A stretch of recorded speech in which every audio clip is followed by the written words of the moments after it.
Eu gostaria então de brevemente hoje tratar com vocês sobre a importância suprema da oração. E ela não é supremamente importante agora, sempre foi. Sempre foi. Quando você vai para as Escrituras, você vai ver que os patriarcas foram homens de oração. Abraão foi um homem de oração. Isaac foi um homem de oração. Jacó foi um homem de oração. José foi um homem de oração. Você vai encontrar Moisés, o grande legislador e libertador, como um grande intercessor da nação. Você vai encontrar Josué, o grande conquistador da terra prometida, como um homem de oração. Você verá o primeiro juiz, ou o último juiz de Israel, o mais importante deles, Samuel, dizendo para o povo: longe de mim pecar contra Deus, deixando de orar por vós. Os reis mais importantes da história de Israel foram homens de oração. Davi foi um homem de oração. Salomão foi um homem de oração. Asa foi um homem de oração. Josafá foi um homem de oração. Ezequias foi um homem de oração. Josias foi um homem de oração. Aí você adentra as páginas do Novo Testamento e você verá que João Batista, o precursor do Messias, o grande pregador, era conhecido como um homem de oração. Jesus, como um homem perfeito, um homem de oração. Os apóstolos todos foram homens de oração. Os pais da igreja foram homens de oração. Os pré-reformadores foram homens de oração. Todos os reformadores foram homens de oração. Os avivalistas, os grandes missionários, aqueles que impactaram a história com a presença do evangelho, com a pregação do evangelho, foram homens de oração. E hoje eu gostaria que nós pousássemos os olhos e concentrasse nossa atenção no texto que trata de oração. E a primeira coisa a destacar é a primazia da oração. Então veja comigo no verso 1, algo interessante. Todos nós conhecemos João Batista como profeta e pregador. Essa é a grande marca dele. Mas é curioso que, muito embora os evangelhos não relatem nenhuma oração dele, aqui quando Jesus está orando, aproxima-se dele um discípulo, e a Bíblia não diz que discípulo foi este. E esse discípulo faz uma pergunta para Jesus, um pedido para Jesus. E o pedido é bem específico: Senhor, ensina-nos a orar. E ele linka isso, como também João ensinou os seus discípulos. Então João, o grande pregador, o grande profeta, o maior homem dentre os nascidos de mulher no conceito de Jesus, não só era um homem de oração, como ele também ensinou aos seus discípulos a orarem. Links na descrição desse vídeo. E foi o exemplo de João, e muito provavelmente este era um discípulo de João no passado, que fez o pedido. Agora se aproxima de Jesus e não pede: Senhor, ensina-nos a pregar. Senhor, ensina-nos a falar bonito para atrair as multidões. Senhor, ensina-nos a fazer milagres. Não, o pedido foi esse: Senhor, ensina-nos a orar. E por que eles fizeram esse pedido? Não só porque João ensinou os seus discípulos, mas porque Jesus, como homem perfeito, eles viram Jesus comprometido com oração. E o evangelista Lucas, que retrata a humanidade perfeita de Jesus, é o evangelista que mais destaca a vida de oração de Jesus. Ele orou no seu batismo. Ele orou quando a multidão vinha ao encontro dele para serem curadas das suas enfermidades. Ele se retirou para um lugar deserto para orar. Ele passou a noite toda em oração quando foi escolher os 12 apóstolos. Ele orou lá em Cesareia de Filipe, antes de fazer a pergunta para os discípulos: quem dizem os homens ser o filho do homem? Ele orou lá no Monte da Transfiguração, quando o seu rosto resplandeceu e as suas vestes resplandeceram como a luz. Ele orou por Pedro, quando Satanás tentou enredá-lo, para peneirá-lo como trigo. Ele orou por Pedro. Ele orou no Getsemane, com sangrento suor, na mais titânica batalha da história da humanidade. Ele orou lá na cruz, e por 2 vezes. A primeira e a última palavra da cruz foram 2 orações. Primeiro, intercessória: Pai, perdoa-lhes, porque não sabem o que fazem. A segunda, de rendição: Pai, nas tuas mãos eu entrego o meu espírito. Agora aqui, este discípulo está pedindo prioritariamente para Jesus: Senhor, ensina-nos a orar. Talvez eu esteja falando aqui para homens e mulheres que têm longa experiência com Deus, anos de vida cristã. É possível que eu esteja falando aqui para homens e mulheres que têm experiências marcantes de vitórias, como ouvimos agora do Salmo 44, da vitória de Deus em resposta à oração. Mas eu quero hoje ousar-me a dizer a você hoje, a mim, a todos nós estamos precisando de nos matricularmos na escola de oração de Jesus. Eu quero aprender com Ele. Eu quero aprender dEle. Eu quero aprender aquilo que a palavra de Deus tem para me ensinar sobre esse assunto. E quando Jesus então vai atender a esse pedido, Ele vai ensinar uma oração modelo. E aí eu convido você para olhar comigo no verso 2. Então Ele os ensinou: quando orardes. E eu gosto da expressão quando orardes, porque não diz se orardes. A oração não é uma opção. A oração não é apenas para um grupo de intercessão da igreja, como se houvesse só um grupo da igreja que tem experiência ou conhecimento ou vivência da oração. A oração é uma experiência da respiração da alma de todo crente. Quando orardes. E aí ele vai tratar desta oração, normalmente Mateus que traz essa oração completa, Lucas faz apenas um resumo daquela oração que Jesus ensinou. Ele vai tratar de 10 partes. Aqui há uma declaração que diz respeito ao ser a quem oramos: Pai nosso que estais nos céus. Há aqui 3 petições referentes a Deus: santificado seja o teu nome, venha-nos o teu reino, seja feita a tua vontade. Aqui há 4 declarações sobre as nossas necessidades. E aqui é uma atribuição final de louvor a Deus, porque dele é o reino, o poder e a glória para sempre. Então vamos olhar aqui um pouquinho desta oração que Jesus ensinou. Primeiramente, vamos ver o fundamento dessa oração. E no fundamento dessa oração está escrito aqui, versículo 2: Pai, santificado seja o teu nome. E eu gosto dessa expressão, porque a primeira coisa que a oração vai ensinar para nós, e é tão importante isso, é que as nossas orações, via de regra, são muito focadas em nós e não em Deus. Nós pedimos muito para nós. Nós já chegamos fazendo pedido: Deus, me dá isso, me dá aquilo outro. Abençoa minha vida, abençoa minha casa, abençoa minha família, abençoa meu emprego, abençoa minha empresa, abençoa os meus irmãos, abençoa os meus filhos, abençoa o meu cônjuge, abençoa. E eu estou pedindo para mim, porque eu penso que eu sou o centro do universo. E eu, nem você, somos o centro do universo. Deus é. Então a oração começa não com você, começa com Deus. Começa não com as suas necessidades, começa com os interesses de Deus.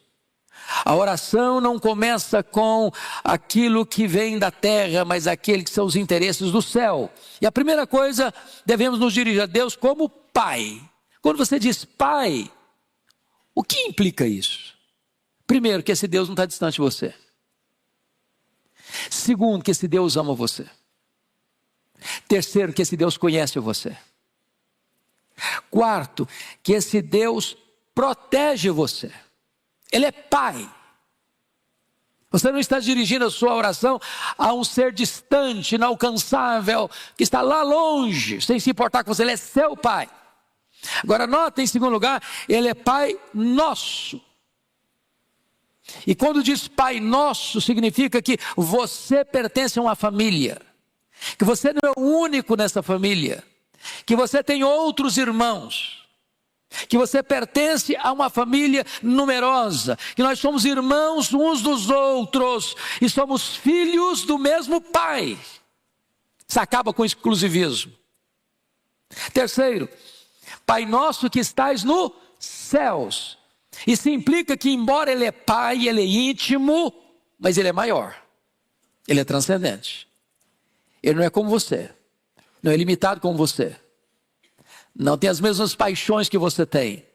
Ele é o Pai que está nos céus. Ele é exaltado, Ele é sublime, Ele é glorioso, Ele está no trono. E como dissemos, e como já lemos aqui hoje, quando Ele ordena a sua vitória, ninguém pode impedir que essa vitória chegue nas suas mãos, porque Ele está no trono, Ele tem o controle de todo o universo. Depois disso, nós vamos olhar aqui o conteúdo desta oração. E esta oração foca as primeiras petições, então, em relação a Deus e não a nós. E a primeira coisa, vejam vocês, que ele faz o pedido: santificado seja o teu nome. Então, a primeira coisa é o nome de Deus. E aqui, eu não sei quanto a você, mas eu já tive dúvidas lá no passado. Falei, meu Deus, se Deus é santo, santo, santo, como é que eu posso pedir para o nome de Deus ser santificado? Eu posso santificar a Deus mais do que Ele é santo? Não posso. Deus depende da minha oração para ser santo, plenamente santo? Não. Deus não pode ser mais santo nem menos santo. Ele é plenamente santo, absolutamente santo. Aliás, a santidade, diríamos que é o grande atributo de Deus, porque dos atributos de Deus, você nunca vai dizer justo, justo, justo, amor, amor, amor, bondade, bondade, bondade. Você vai encontrar santo, santo, santo. Quando você diz santo, você define. Quando você diz santo, santo, você enfatiza. Quando você diz santo, santo, santo, você coloca em grau superlativo. Ele é absolutamente santo. Mas quando você ora para que o nome de Deus seja santificado, você não está agregando valor à sua plena santidade. Você está pedindo que o nome de Deus seja reverenciado, respeitado, honrado, temido, obedecido. Por exemplo, todos vocês assistiram a abertura das Olimpíadas e você viu a profanação que fizeram com a ceia. Nós devíamos orar para que Deus produza temor nos corações, para que eles não blasfemem do nome de Deus. Isso tem a ver com essa oração. Agora em Gravataí, Rio Grande do Sul, está para se consagrar um altar a Lúcifer. As leis municipais impediram que a inauguração acontecesse quando eles queriam, mas nós deveríamos orar para que as pessoas temessem ao único Deus vivo e verdadeiro e não blasfemassem no nome de Deus. Quando você ora para que o nome de Deus seja santificado, é nesse sentido, para que o nome dele, que é santo, santo, santo, seja reconhecido e respeitado e reverenciado por todos. Segundo, venha o teu reino. E é importante entender o que é isso, porque algumas pessoas, dentro do arcabouço teológico delas, elas imaginam que esta oração ela é postergada para depois da volta de Jesus, como se esse reino aqui só virá com o que eles entendem de milênio na terra. Não, essa oração não é para o futuro, essa oração é para agora, é para hoje. E o que significa venha o teu reino? Significa o reino de Deus é o governo de Cristo no coração das pessoas. Quando uma pessoa é convertida a Cristo, o reino de Deus chegou até ela. Ela passa a estar dentro da jurisdição do rei. Ela foi transportada do império das trevas para o reino da luz. E o reino da luz é o reino de Cristo, onde o Senhor Jesus governa uma pessoa. Aí chegou o reino. Então não é possível eu fazer esta oração, venha o teu reino, e nunca abrir a minha boca para testemunhar do Evangelho de Cristo. Porque o reino vem quando? O reino vem quando alguém se submete ao rei. E quando é que alguém se submete ao rei? É quando ele é convertido ao Senhor, quando ele arrepende dos seus pecados e reconhece Jesus Cristo como seu Salvador. É isso que nós estamos pedindo. É tarefa da igreja, portanto, dar visibilidade ao reino invisível, o governo de Cristo nos corações. Mas, seja feita o quê? A tua vontade, assim na terra como nos céus, diz o texto de Mateus 6. E aqui, irmãos, essa oração está na contramão de algumas teologias bem prevalecentes hoje. Porque vocês conhecem, infelizmente, uma influência de uma teologia equivocada que medrou no mercado religioso, da chamada confissão positiva, ou das pessoas chegarem para Deus e determinarem as coisas. Eu determino, eu rejeito, eu proíbo, eu decreto. É como se vida cristã fosse que a sua vontade prevalecesse no céu e não que a vontade do céu prevalecesse na terra. Mas a oração não é que a minha vontade domine o céu. A oração é que a vontade de Deus domine a terra. A oração é quando você se curva diante de Deus, para que a vontade de Deus, que ela é perfeita, lá no céu não há conflito, não há tensão, não há desobediência, não há rebelião. Os anjos de Deus são preservados de tal maneira que não há queda no mundo angelical mais, como não há recuperação no mundo das trevas mais. Tem muita gente tola dizendo, não, quem sabe Satanás se converte? Não, ele não vai se converter nunca, nem os demônios. Isso é irremediável, isso é irreversível. Como não haverá mais queda no mundo angelical? Então lá no céu a vontade de Deus é plenamente aceita, é perfeita, é completa, é cabal. E o que nós estamos pedindo é que assim como a vontade de Deus é feita lá no céu, que ela seja feita aqui também na terra, que eu me dobre, que eu me curve à boa, agradável e perfeita vontade de Deus. Então este é o conteúdo da oração, nas petições em relação a Deus. Mas agora, na oração de Jesus, ele vai trazer o conteúdo das petições em relação a nós. E tem 3 coisas aqui. Primeiro, necessidade presente, dívida passada, tentações futuras. É isso que eu preciso. Primeiro, necessidade presente. O que ele está pedindo para nós aí?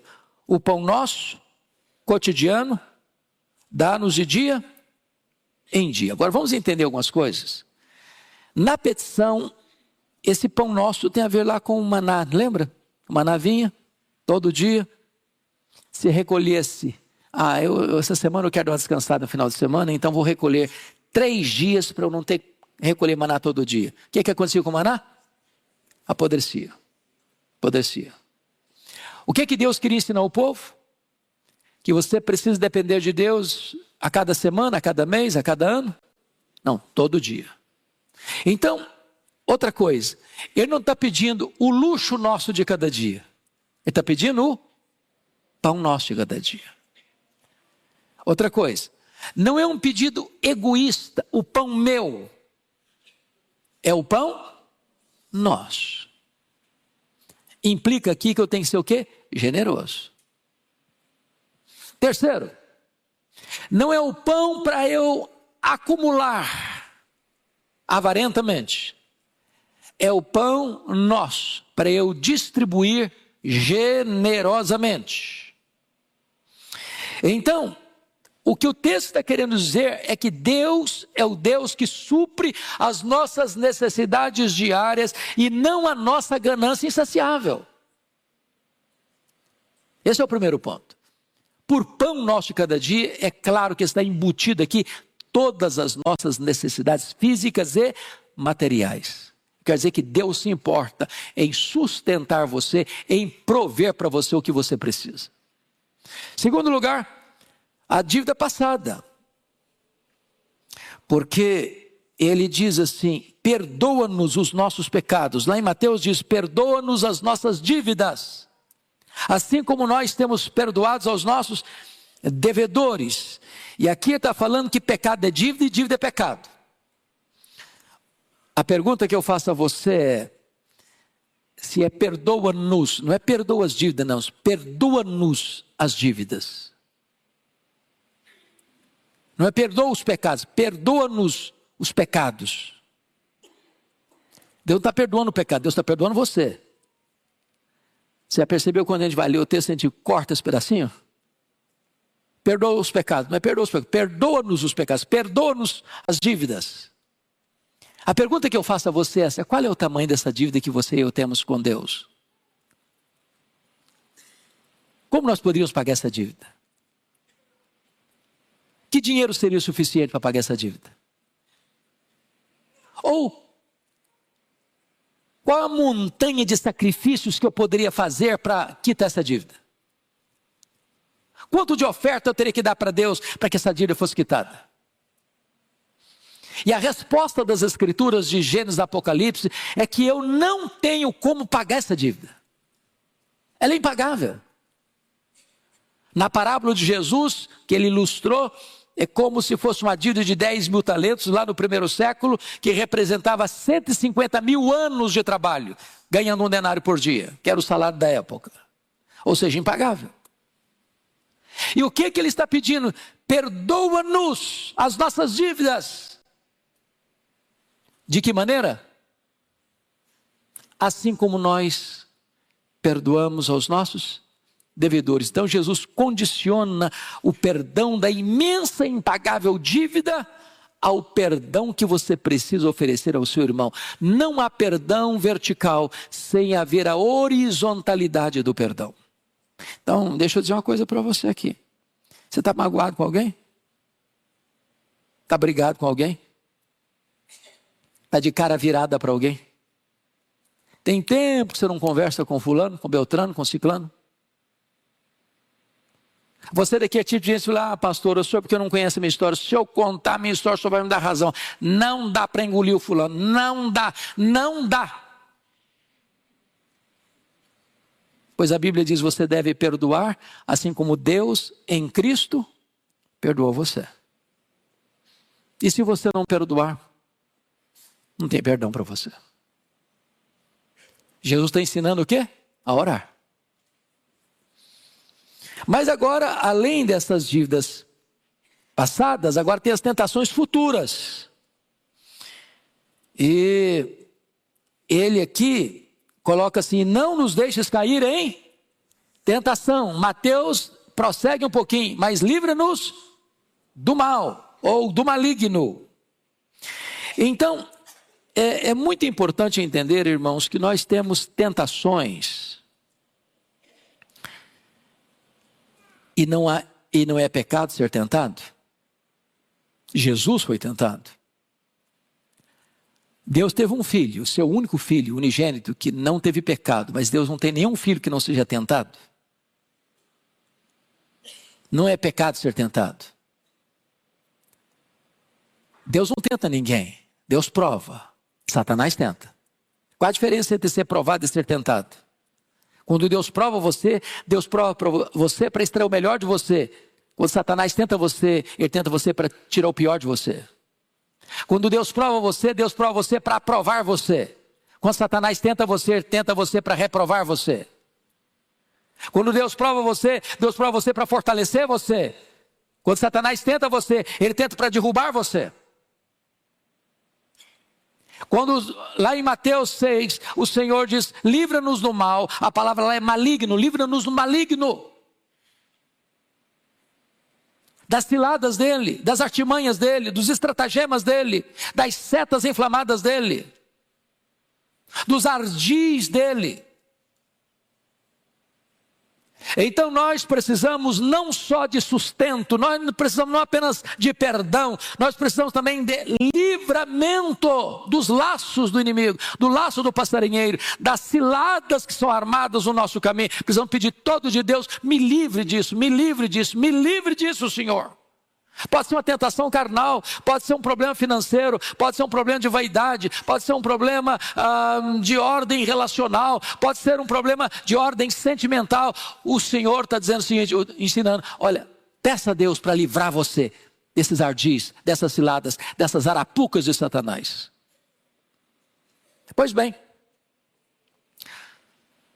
esse texto agora vai mostrar uma terceira parte, que é a perseverança na oração, nos versos 5 a 8. E aí o Senhor Jesus conta uma parábola. Aliás, Lucas é o evangelho das parábolas. E essa parábola só é relatada aqui em Lucas. E ele conta a história de um amigo que recebe um amigo que vai à casa de um outro amigo. E ele diz que chegou à casa dele meia-noite. Às vezes a gente estranha, mas a nossa cultura não aceita muito esse negócio de um amigo fazer a visita para o outro e chegar meia-noite. Não é a nossa cultura, não é verdade? Lá no Oriente era muito comum, porque as viagens eram feitas à noite. Por que à noite? Porque durante o dia o deserto é causticante. Então as pessoas viajavam à noite. Então era muito comum a pessoa chegar na casa do amigo dele meia-noite.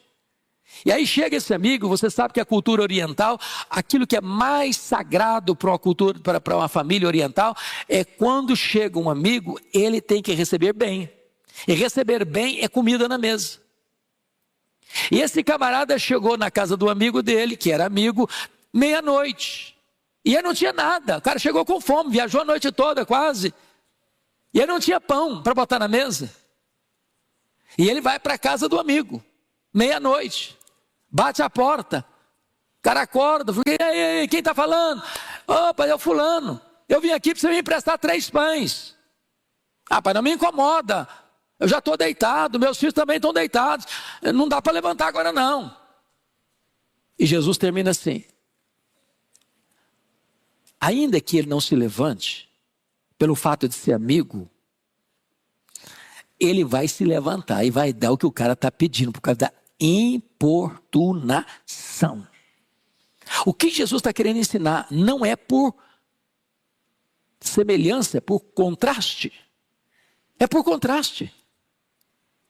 Porque o nosso Deus, que é o nosso Pai, não tem meia-noite para Ele. Ele não está deitado. Ele não está descansando, porque está exausto do dia. Ele nunca está indisponível. Em qualquer hora, em qualquer lugar, em qualquer tempo que você o procurar, Ele vai atender você. Ele é bom, Ele é seu Pai, Ele te ama e Ele quer o melhor para você. O que Jesus está falando é por contraste. Se esse amigo importunado, impaciente, revoltado de levantar da cama meia-noite para dar o que o cara está pedindo, quanto mais Deus, com tanto prazer, com tanta alegria, com tanta disposição, vai atender a sua necessidade, ao seu clamor. É isso que esse texto está querendo dizer. Links na descrição desse vídeo. Pois bem, deixa eu encerrar, tratando agora da promessa da oração, versículos 9 a 13.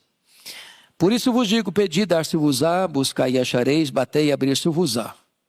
Pois todo que pede recebe, o que busca encontra, e a quem bate abrir-se-á. Então primeiro tem o pedido.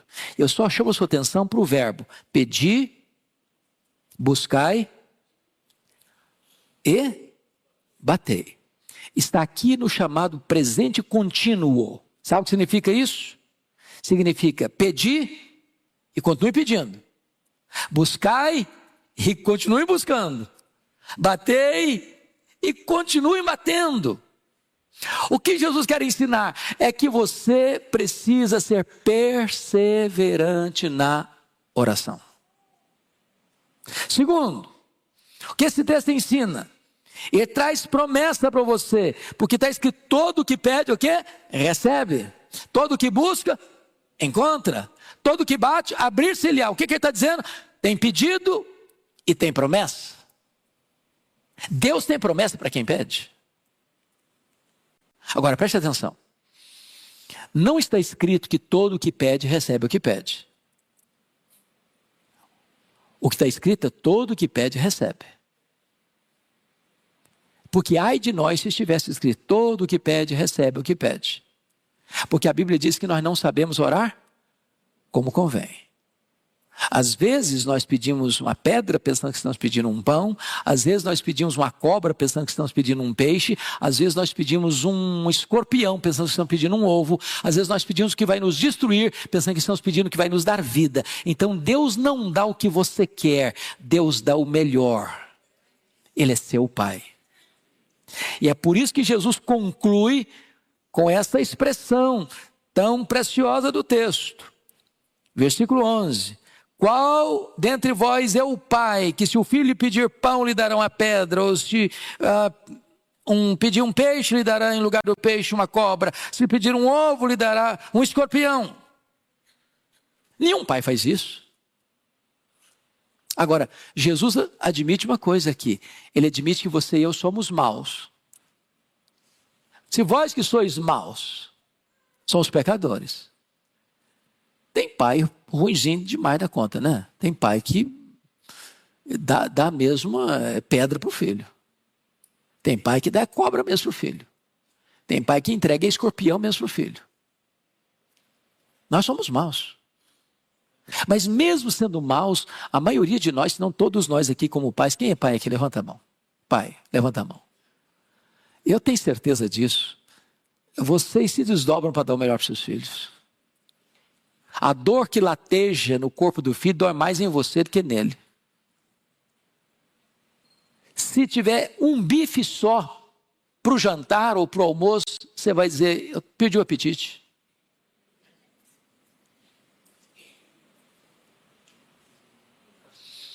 O meu pai foi um desbravador na região que ele viveu, lá no Espírito Santo, e ele precisava andar a pé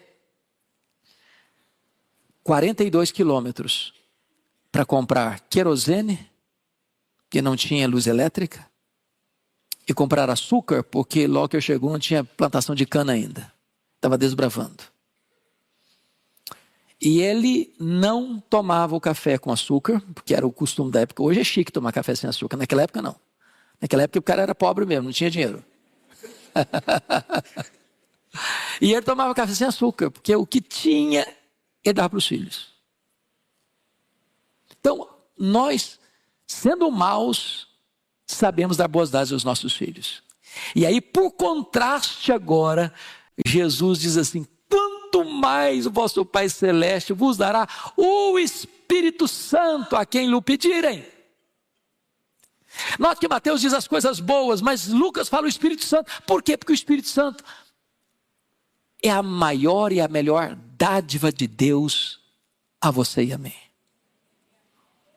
Ele nos é dado em resposta à oração. Isso me deu uma pulsada na alma hoje, viu, Orivão? Falei, meu Deus, nós já temos o Espírito Santo.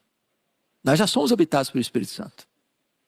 Nós já fomos batizados no corpo de Cristo pelo Espírito Santo.